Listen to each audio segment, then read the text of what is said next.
Bismillahirrahmanirrahim. Assalamualaikum warahmatullahi wabarakatuh. Bersua dalam berita perdana malam ini, saya Husin Ismail. Dan saya Harenti Jematusin. Berita-berita utama malam ini.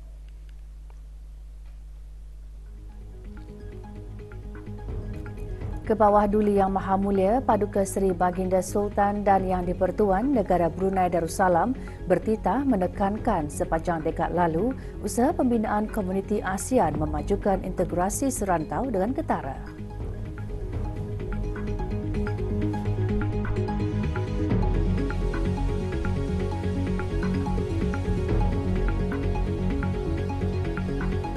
Ke bawah Duli Yang Maha Mulia berangkat bersama pemimpin ASEAN dan Republik Demokratik Timur Leste bagi sesi retreat sidang kemuncak ASEAN ke-46.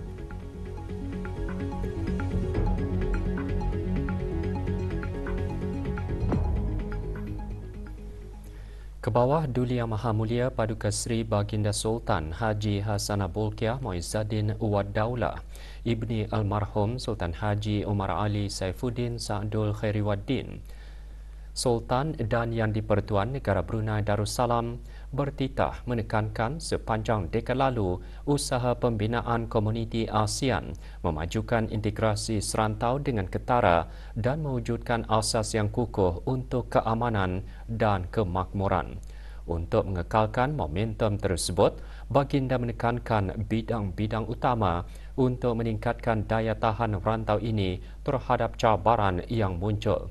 Antara lain perdagangan intra-ASEAN yang kekal di bawah paras pra-pandemik akibat ketidaktentuan ekonomi global yang berterusan dan gangguan perdagangan mesti diperkukuh. Sehubungan itu, Baginda mengalu-alukan keputusan Malaysia untuk mengutamakan bidang berkenaan semasa menjadi pengerusi ASEAN dan seterusnya mengalu-alukan kesimpulan dalam rundingan perjanjian perdagangan barangan ASEAN. Di samping itu, Baginda menzahirkan harapan untuk memuktamadkan awal perjanjian rangka kerja ekonomi digital ASEAN. Ini adalah langkah-langkah penting untuk merealisasikan potensi pasaran penuh ASEAN ke arah menjadi ekonomi yang teguh dan terhubung secara digital. Ke bawah Duli Yang Maha Mulia bertitah demikian semasa berangkat ke sesi plenary sidang kemuncak ASEAN ke-46. Sesi berlangsung pagi tadi di Pusat Persidangan Kuala Lumpur. Ke bawah Duli Yang Maha Mulia juga bertitah menekankan perlunya tindak balas serantau yang lebih kukuh dalam menangani bencana alam dan kesan perubahan iklim.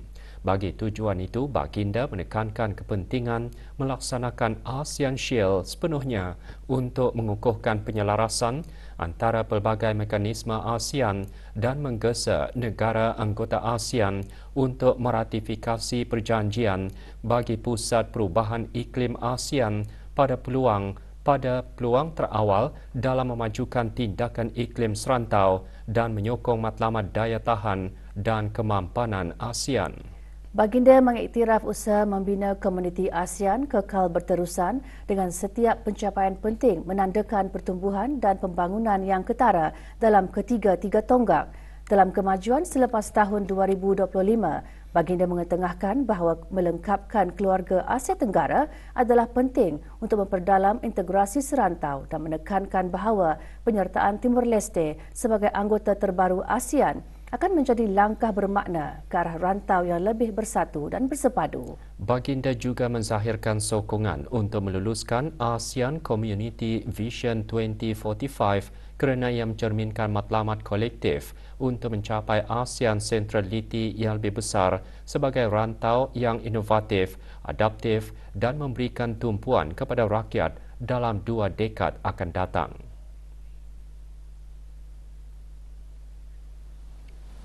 Keberangkatan tiba Baginda dialu-alukan oleh Yang Amat Berhormat Datuk Seri Anwar Ibrahim, Perdana Menteri Malaysia selaku pengerusi ASEAN pada tahun 2025.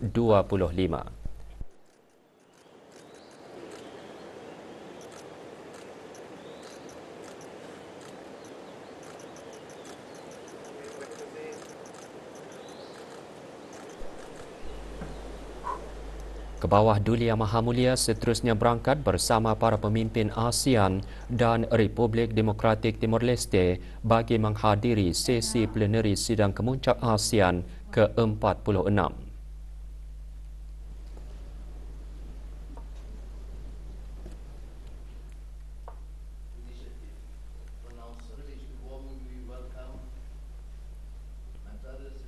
Prime Minister Dr. Thaksin Shinawatra. We met first, of course, His Majesty the Sultan of Brunei for his wisdom and most senior member of ASEAN, and follow-up meetings, and the next meeting with former Prime Minister of Cambodia, Samdech Hun Sen. So I now have the honor to declare the 46th ASEAN Summit officially open.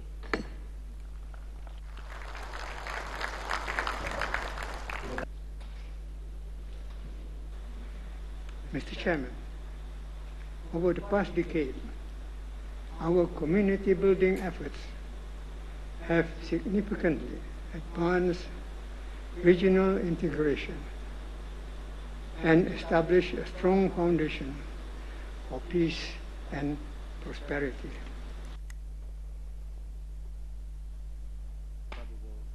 Subianto to his inaugural ASEAN Summit.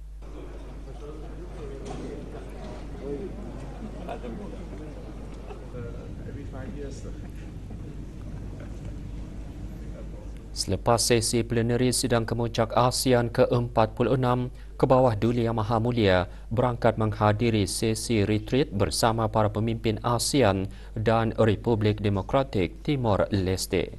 We have completed. Thank you. And thank only happen when both sides agree, so that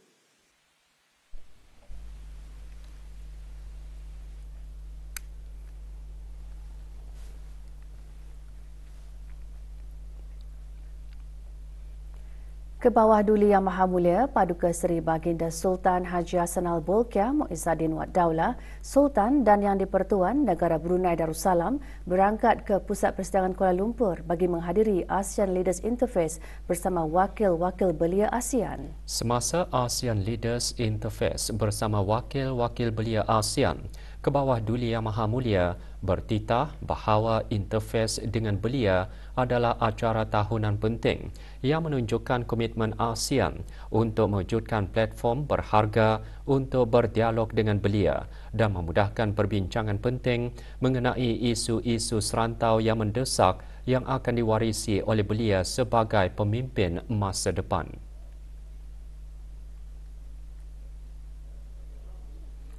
Baginda bertitah menekankan kepentingan idea dan perspektif belia ke arah memajukan visi komuniti ASEAN 2045 kerana belia bukan sahaja penerima manfaat tetapi pemegang kepentingan utama dalam membentuk dasar.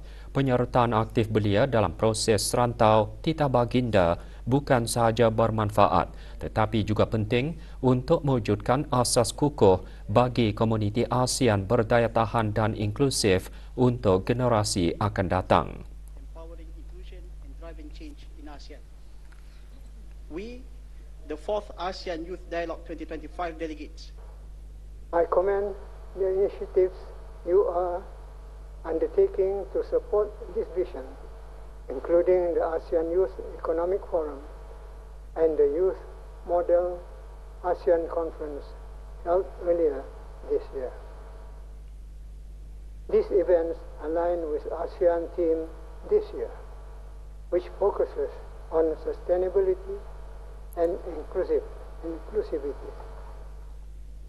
Negara diwakili oleh Awam Muhammad Irham bin Roslan dan Dayang Nur Amalina Munyati binti Ismail. Ke bawah Duli Yang Maha Mulia seterusnya berangkat bersama para pemimpin ASEAN dan Republik Demokratik Timor Leste ke Majlis Penandatanganan Kuala Lumpur Declaration on ASEAN 2045, Our Shared Future.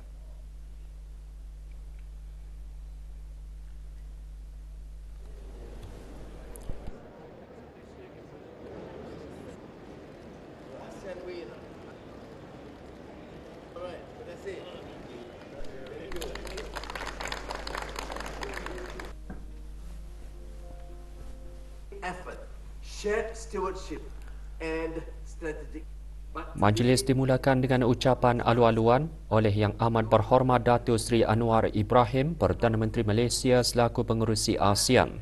Ini diikuti dengan penandatanganan Kuala Lumpur Declaration on ASEAN 2045, Our Shared Future oleh para pemimpin ASEAN dan Republik Demokratik Timor Leste.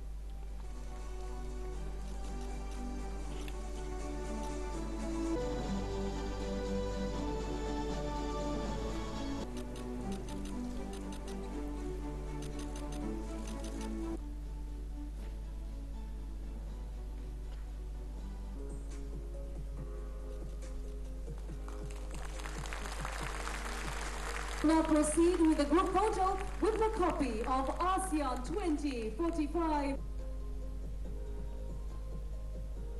Gentlemen, a big round of applause!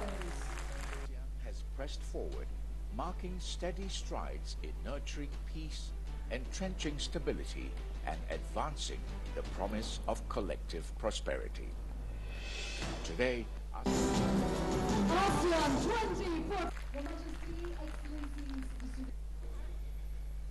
Kebawah Duli Yang Maha Mulia berangkat bagi menghadiri majlis perjumpaan bersama His Highness Sheikh Sabah Al-Khalid Al-Hamad As-Sabah, the Crown Prince of the State of Kuwait di Pusat Persidangan Kuala Lumpur. Semasa majlis perjumpaan, baginda merakamkan ucapan tahniah kepada His Highness Sheikh Sabah atas pelantikannya sebagai the Crown Prince of the State of Kuwait pada tahun 2024. Baginda berbesar hati kerana negara Brunei Darussalam dan Kuwait sudah meraihkan ulang tahun hubungan diplomatik ke-35 pada tahun 2025 dan selama ini kedua-dua buah negara terus menikmati kerjasama yang baik dalam bidang-bidang pendidikan, pertahanan dan pertukaran antara rakyat.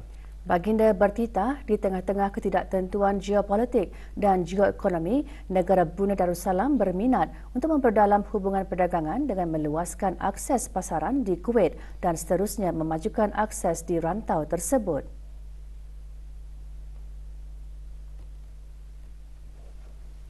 Baginda dan His Highness juga membincangkan perkara yang mempunyai kepentingan bersama seperti kerjasama pelaburan untuk menyokong usaha mempelbagaikan ekonomi negara Brunei Darussalam dan memperkukuh kerjasama sedia ada dalam pertukaran antara rakyat serta pendidikan untuk memupuk persahabatan dan persefahaman yang lebih erat antara kedua-dua buah negara.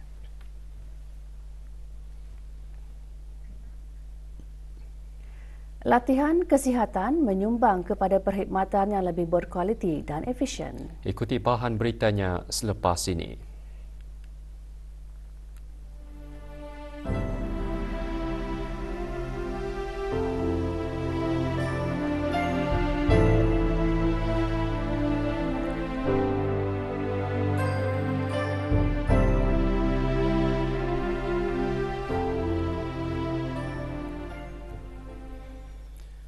Mesyuarat ASEAN AIPA Leaders Interface ke-14 sempena sidang kemuncak ASEAN kali ke-46 berlangsung hari ini di Pusat Persidangan Kuala Lumpur, Malaysia. Mewakili negara Brunei Darussalam Yang Berhormat Pihin Orang Kaya Indra Pahlawan, Datuk Seri Setia Awang Haji Suyoy bin Haji Osman dan Yang Berhormat Pangeran Haji Isa bin Pangeran Haji Aliuddin, ahli-ahli Majlis Mesyuarat Negara. Terdahulu mesyuarat persediaan diadakan antara ketua-ketua delegasi negara-negara ahli AIPA.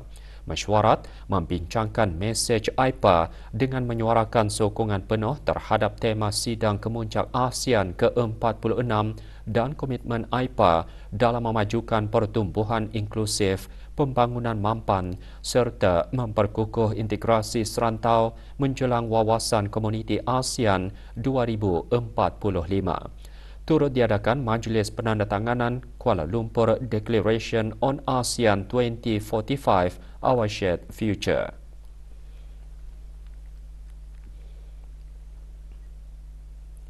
Pelbagai masakan Republik Turkiye dipamerkan sempena Minggu Masakan Republik berkenaan berlangsung di kediaman rasmi Duta Besar Istimewa Mutlak Republik Turkiye ke negara Brunei Darussalam. Semalam diadakan majlis makan malam sempena Minggu Masakan Turkiye. Hadir Yang Berhormat Perdana Tulela Raja, Major Jeneral Bersara Datuk Paduka Seri Awang Haji Halbi bin Haji Muhammad Yusof, Menteri di Jabatan Perdana Menteri dan Menteri Pertahanan kedua, diadakan setiap tahun pada minggu terakhir setiap bulan Mei. Minggu Masakan Turkiye memperkenalkan masakan tradisi Republik Turkiye. Juga diadakan demonstrasi lukisan air marmar atau Ibru. Turut hadir Tuan Yang Terutama Profesor Dr. Hamid Ersoy, Duta Besar Istimewa dan Mutlak Republik Turkiye ke negara Brunei Darussalam, dan Yang Berhormat Pidana Rangkaian Seri Lela Datuk Seri Setia Awang Haji Abdul Rahman bin Datuk Setia Haji Muhammad Taib yang dipertua Majlis Mesyuarat Negara.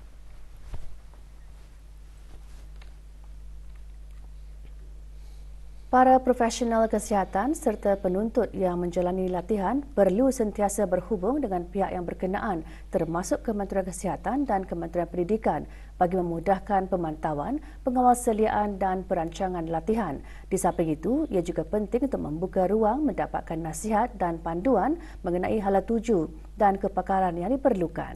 Menteri Kesihatan menekankan kepentingan itu semasa sesi perjumpaan dan dialog bersama para penuntut bidang perubatan, pergigian, kejururawatan, farmasi dan profesional kesihatan bersekutu serta doktor-doktor yang mengikuti latihan kepakaran di United Kingdom dan Ireland.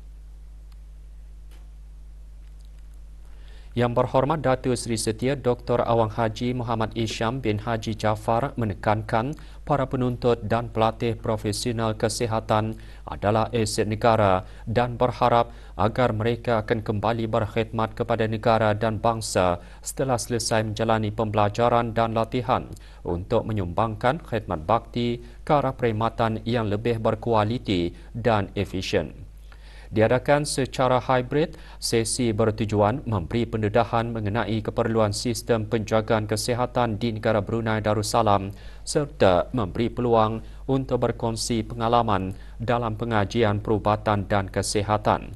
Juga diadakan taklimat dan sesi soal jawab bersama Menteri Kesihatan.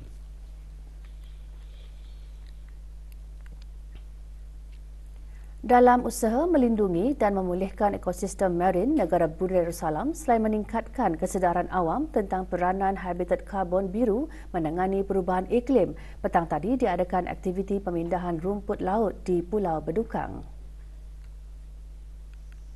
Pelancarannya disempurnakan oleh Yang Berhormat Datuk Seri Setia Dr. Awang Haji Abdul Manaf bin Haji Matusin, Menteri Sumber-Sumber Utama dan Pelancongan. Usaha seumpamanya menyokong keseimbangan alam sekitar dan memainkan peranan penting dalam mitigasi perubahan iklim di samping mewujudkan lautan yang lebih sihat dan pesisir pantai yang berdaya tahan untuk generasi sekarang dan masa hadapan. Aktiviti diupayakan oleh Kementerian Sumber-Sumber Utama dan Pelancongan melalui Jabatan Perikanan dengan kerjasama Universiti Brunei Darussalam, DHI Water and Environment, Brunei Senaran Berhad dan Pertubuhan Bukan Kerajaan.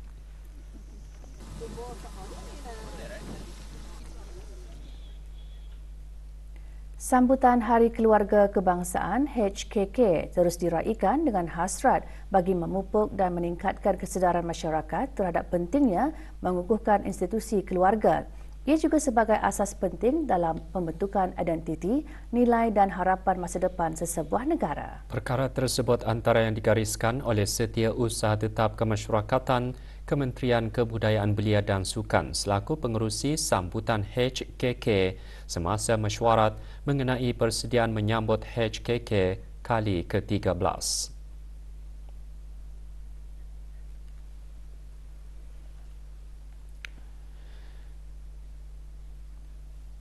Dayang Hajah Nur Ashikin binti Haji Johari mengongsikan tema sambutan Hari Keluarga Kebangsaan pada tahun ini ialah Keluargaku, Harapanku.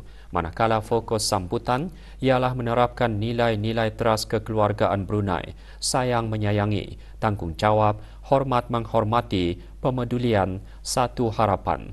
Turut dikongsikan pelan tindakan institusi keluarga bagi tahun 2025-2029 yang akan dilancarkan sebagai salah satu inisiatif untuk sambutan HKK tahun ini.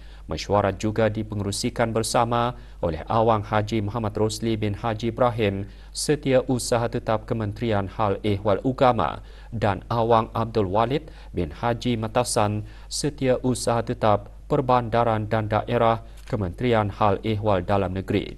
Mesyuarat berlangsung di Kementerian Kebudayaan Belia dan Sukan.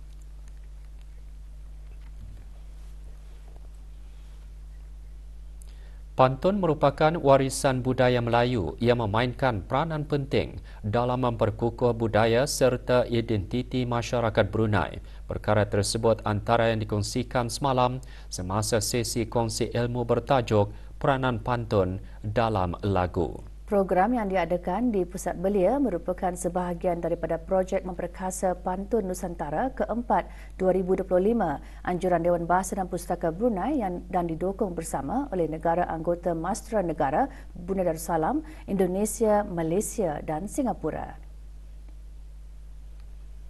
Sesi disampaikan oleh Awang Haji Muhammad Abdul bin Haji Awang Damit, Pengarah Bahagian Kebudayaan dan Kesenian, Kementerian Kebudayaan Belia dan Sukan. Melalui pantun, bahasa dan budaya Melayu Brunei dapat terus dipelihara dan diwariskan kepada generasi akan datang. Program kongsi ilmu diharap dapat meningkatkan kesedaran dan minat masyarakat, terutamanya golongan muda, dalam mempertabatkan seni pantun sebagai warisan bangsa.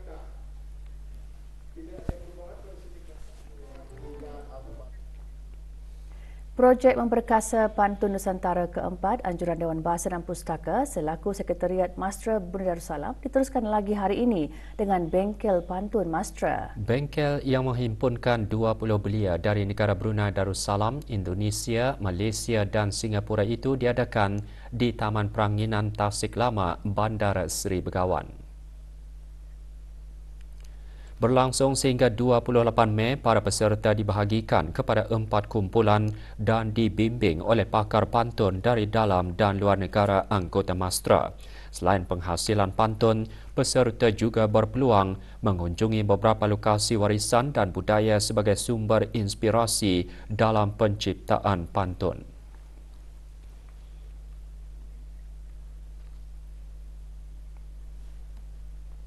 Melalui penglibatan Belia Nusantara, projek memperkasa Pantun Nusantara ke-4 bukan sahaja mengembangkan warisan pantun Melayu, malah memperkukuh hubungan budaya dan intelektual antara negara-negara anggota Mastra. Ia seiring dengan matlamatnya bagi membina warga sastra yang berwibawa, aktif, kreatif dan bertanggungjawab. Pantun ini sebenarnya adalah memerlukan pengamalnya sendiri. Pengamalnya itu satu unik, sebabnya ia apabila ia mengamalkan artinya ia menyantuni budayanya sendiri. Acara untuk melestarikan pantun ini baik kalau kita adakan terus di peringkat Nusantara, yang mana kita gabungkan para belia, remaja dan belia di semua negara-negara serumpun ini untuk bersama-sama melestarikan pantun.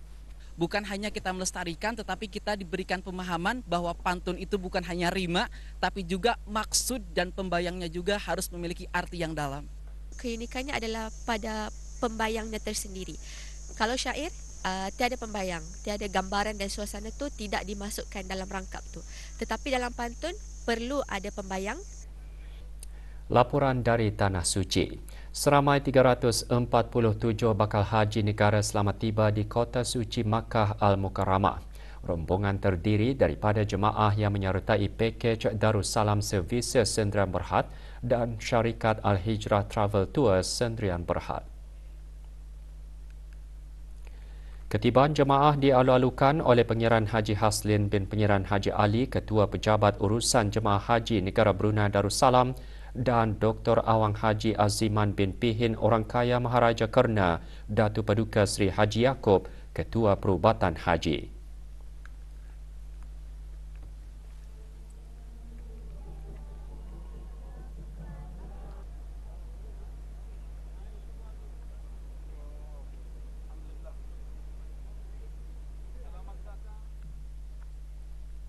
Pelbagai aktiviti diatur oleh syarikat-syarikat pengendali pakej haji termasuk Darussalam Services Sendirian Berhad. Syarikat tersebut berada lebih awal di Mekah sebelum ketibaan jemaah bagi memastikan segala persiapan berjalan dengan lancar.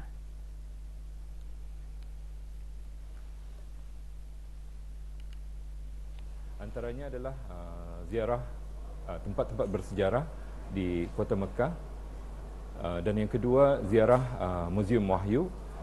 Selain daripada itu, aktiviti dalaman yang dibuat disediakan adalah seperti halaqah yang secara berkumpulan, yang mana pihak pengurusan dapat menumpukan para jemaah berinteraksi dengan pegawai-pegawai agama yang dilantik oleh Darussalam Services dalam isu-isu mengenai dengan ibadah haji.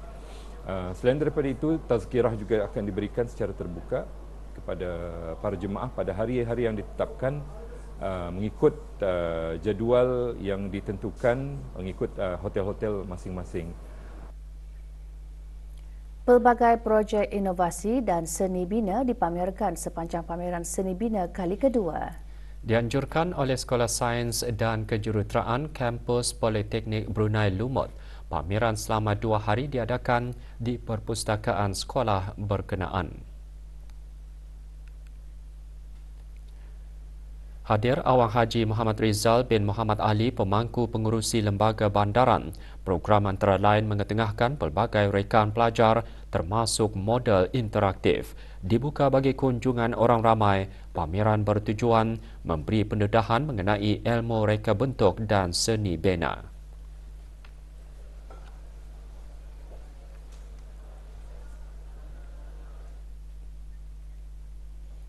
Jabatan Kemajuan Pelancongan, Kementerian Sumber-Sumber Utama dan Pelancongan mengadakan program Hala Tuju dan Eksplorasi Kerjaya 2025. Dianjurkan dengan kerjasama Kementerian Pendidikan, program diadakan di beberapa buah sekolah menengah. Jerayawara antara lain dihasrat menyediakan pelajar dengan bimbingan pembangunan kerjaya praktikal dan gambaran keseluruhan sektor berkenaan. Ia juga diharap melengkapkan pelajar dengan peta jalan yang lebih jelas untuk laluan profesional dalam bidang tersebut. Jabatan Kemajuan Pelancongan komited untuk memperluas kerjasamanya dengan institusi pendidikan dan rakan industri lainnya untuk memberi kefahaman mengenai laluan kerjaya dalam sektor hospitaliti dan pelancongan.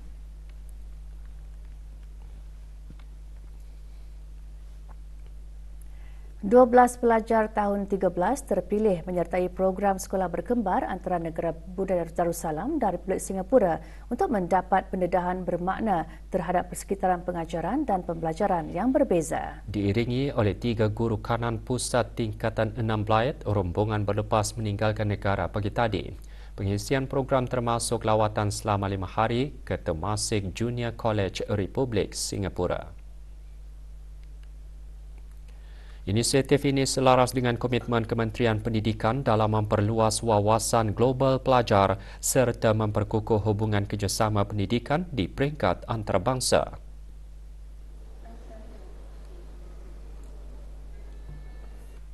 Banyak pengisian yang menarik telah pun disediakan oleh pihak Temasek Junior College, termasuk program imersi yang akan memfokuskan kepada teaching and learning. Kami juga menghadiri taklimat bersama ibu bapa dan kami diberi bimbingan bagaimana membawa diri sebagai wakil pelajar Brunei. Kita juga membuat pertemuan secara online dengan buddies kita di sekolah kembar kita untuk lebih mengenal mereka sebelum jumpa nanti. Kementerian Pendidikan melalui Jabatan Sekolah-Sekolah menghantar 1 delegasi bagi menyertai program SEP for School dan kem pelajar SEP. Dilaksanakan dengan kerjasama Pusat Kerjasama Sains Teknologi dan Alam Sekitar STEP serta Pusat Kesawanan Inovasi, kedua-dua program akan berlangsung secara serentak di Bangkok, Thailand bermula esok hingga 31 Mei. Delegasi terdiri daripada 4 pelajar, seorang guru pengiring dan pengetua dari Sekolah Menengah Sultan Muhammad Jamalul Alam. Program anjuran Pusat Serantau Simeo bagi Falsafah Ekonomi Kecukupan untuk Kemampanan SEPS bakal menghimpunkan pelajar, guru dan pengetua sekolah dari negara-negara ahli Simeo termasuk Republik Rakyat China, Jepun dan Republik Korea. Diadakan selama 5 hari, program diharap menjadi platform dinamik untuk pertukaran ilmu, pembangunan kepimpinan serta penglibatan belia dalam isu kemampanan alam sekitar.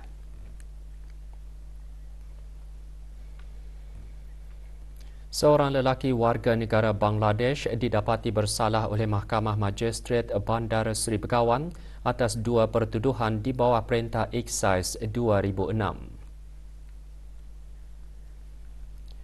Muhammad Diluar Hossain berumur 41 tahun didapati bersalah kerana memiliki 21 karton, 26 paket dan 19 batang rokok serta 36 tin minuman keras berbagai jenis tanpa kebenaran yang sah. Mahkamah menjatuhi hukuman denda RM27,860 atau 18 bulan penjara jika gagal menjelaskan keseluruhan denda berkenaan. Dalam pada itu, semua barang terlibat dirampas untuk diserahkan ke kerajaan bagi tujuan pelupusan. Manakala wang tunai berjumlah RM1,188 berserta satu unit telefon bimbit dirampas untuk tindakan selanjutnya. Kejohanan badminton CHSK terbuka kebangsaan Brunei bagi siri pertama anjuran EYH United melabuh tirainya semalam. Majlis berlangsung di Kampung Kiudang, daerah Tutong.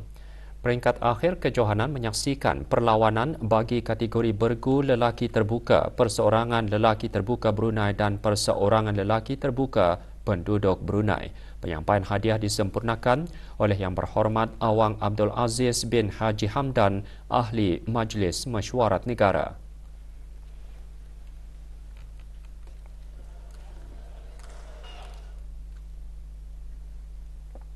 Kejohanan Rugby 10 sepasukan antara daerah menyaksikan 4 pasukan bertanding bagi merebut kejuaraan. Kejuaraan berlangsung kemarin di Kompleks Sukan Universiti Brunei Darussalam.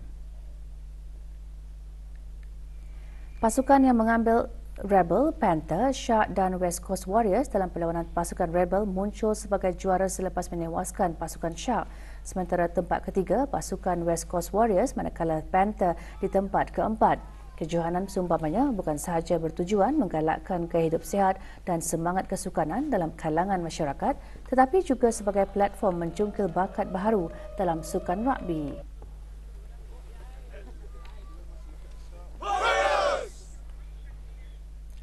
Liga Futsal Brunei. Juara bertahan Kasuka Arauda mengekalkan kejuaraan bagi Futsal Liga Elit Brunei musim 2024-2025 selepas menewaskan Almeres High Tune FC. Perlawanan akhir berlangsung semalam di Kompleks Sukan Negara Hassanah Bolkiah, Brakas. Dalam perlawanan akhir liga ini berkesudahan Kasuka Arauda menewaskan Almeres High Tune FC dengan jaringan 5-3. Penyampaian piala kepada para pemenang disempurnakan oleh Pangeran Haji Kamarun Salihin, Pangeran Haji Kamis, Pemangku Presiden Persatuan Bola Sepak Brunei FABD.